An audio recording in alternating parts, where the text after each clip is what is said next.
Music has not only affected the United States, it has left an impact on the world. Cairo, which is the capital of Egypt, has permitted MTV to be a part of their listening now. Since that time they done this, their divorce rate was 15%. After they brought this in, it has jumped up to 50% of the divorce rate in Cairo, Egypt. MTV does have a motto, and here it is.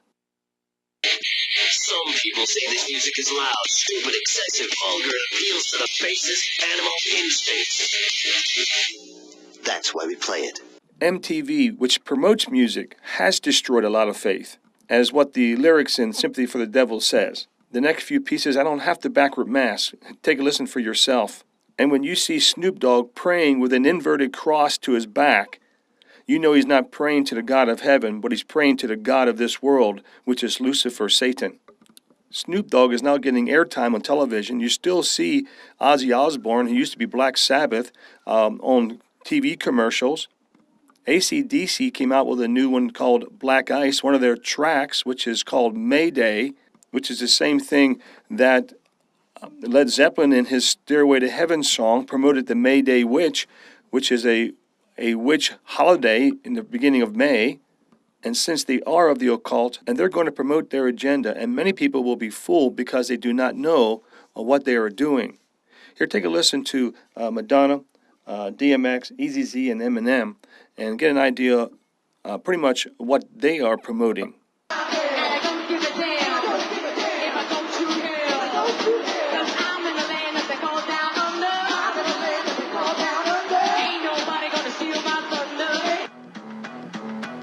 Run with the devil, I'm one with the devil. And since I run with the devil, I'm one with the devil. I sold my soul to the devil, and the price was cheap. I sold my soul to the devil, and the price was cheap. Get thee behind me, Satan, and push me along. All this power I will give thee, if thou therefore wilt worship me. Do exactly what the song says. Smoke weed, take pills, drop out of school, kill people and drink. Follow me, do exactly what the song says. The sexual revolution started in the 60s and the 70s, and no matter what group it is, whether it be country, rock, heavy metal, or rap, they all go towards the sexual or the drugs. Anton LaVey, the first high priest of Satan, made a very, very important statement. Here, take a listen to what he said. Sexual freedom is something we feel is very important as a necessary requisite of the Satanic Church. DMX claims that if you have a 14-year-old daughter, he'll come into the house and break her right in front of you. Coming in the house, and I'm gunning for your spouse, trying to send that back to a maker. And if you got a daughter older than 15, I'm a raper. Take her on the living room floor, right there in front of you. What is this called? Freedom of speech? I don't think so. It is tearing down the Judeo-Christian belief system and bringing in socialism. Next, we're going to speak about the socialists and the progression of their agenda. You'll hear me speaking about a man named David Spangler, who is a part of the UN, and he claims anyone going into the New World Order has to have a mark, just like what Led Zeppelin was singing there on the backward side of Stairway to Heaven, that he will give you 666. And when Obama was made the #1 running man for the Democrats, he asked Bill Clinton to get up there and speak for him. In 2008, Clinton said that we are now interdependent. The UN General Assembly, President Paul Henry Spaak, 1957, 1961, said, "We do not want another committee. We have too many already. What we want is a man of sufficient stature to hold the allegiance of all the people and to lift us up out of the economic morass into which we are sinking. Send us such a man, whether it be God or devil, we will receive him." The question at large, how close are we to this one world leader? First, a organized regime with a network that covers the globe. And this is the UN, who just celebrated 60th birthday in 2005. I want you to carefully listen. Stalin, that good communist, said, if you put countries into regional trade zones, it would provide the basis for integrating the world into world dictatorship. Not long after Spaak's statement, Phase 1 began in 1973 with Richard Nixon. He closed the gold window. Our dollar was no longer backed by gold. With an executive order 11647, the United States was then put into 10 regions. Does that sound like the good communist there? Nixon's New American Revolution was the first time in U.S. history the regional boundaries were set up, linking us with the UN Charter's domestic program, making us coterminous. Hang on, it gets better. The Beatles sang around the same time, we're going to have a revolution.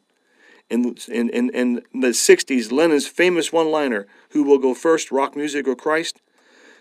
The Judeo-Christian belief dominated the landscape up until 1992. The only way to weaken the people was to unsaddle the belief system. Isaiah 14:12 states, O Lucifer, son of the morning, how art thou cut down to the ground, which did weaken the nations. 1933, Roosevelt initiated the transfer of our money system from gold to paper. Nixon severed any tie the money had to the gold, which then expelled the tangible. Reagan set in place the foundation to change the structure of government when he started to sell its assets. Second phase in play, delink the dollar from the government. Oversight and its value has been shifted to the market. Have you noticed Wall Street of recent and the dollar as it floats against other currencies? The third phase is a cashless society like one found in Revelation 13:7. The red solar serpent on the front of your CD cover is all about the cashless society. The early 90s, the UN dreams became true when Bush 1 announced the birth and responsibilities America would have putting together this one world government. We have lost 8 million jobs in America. Have you noticed that? More important is to understand that the barriers between the nations and the states are gone starting in 1944. Journalist John Vion, who's gone to 100 UN meetings. Joan explains what happened at the Rio de Janeiro, and she says Gaia is a female entity. It's Greek for Mother Earth. What happened at the Rio de Janeiro summit, first and foremost, was philosophical. The world up until 1992 was under the Judeo-Christian ethics. God gave man dominance over the earth until 1992. What the UN did, they inverted that truth, and they basically said man was no longer dominant over the earth, but earth was now dominant over man. And they said that we as men, as living human beings, we are equal to the plants and the animals. And so what Gaia really is a pagan or paganism or New Age. Now the UN is espousing a pagan religion, and they are trying to make it equal for each one of us, and therefore stamp out validity and the personhood of Jesus Christ as the Son of God and the Savior of the world.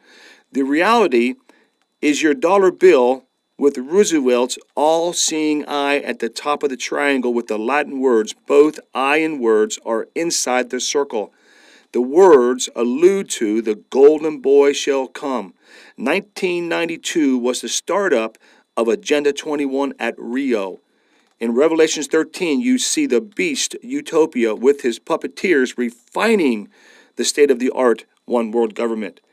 David Spangler, the director of Planetary Initiative, UN, said no one will enter the New Age order unless they make a pledge to worship Lucifer and to take a Luciferian initiation. Going back as far as July of 1962, John F. Kennedy, or JFK, for the first time ever said, I will say here and now on this day of independence that the United States will be ready for the Declaration of Interdependence. Bill Clinton, who was a follower of JFK, said, and he was 16 years old when that statement left the president's lips. In 2003, Clinton, instead of globalization, he said, I prefer the term of interdependence. We cannot escape each other. The challenges that will dominate the next few decades.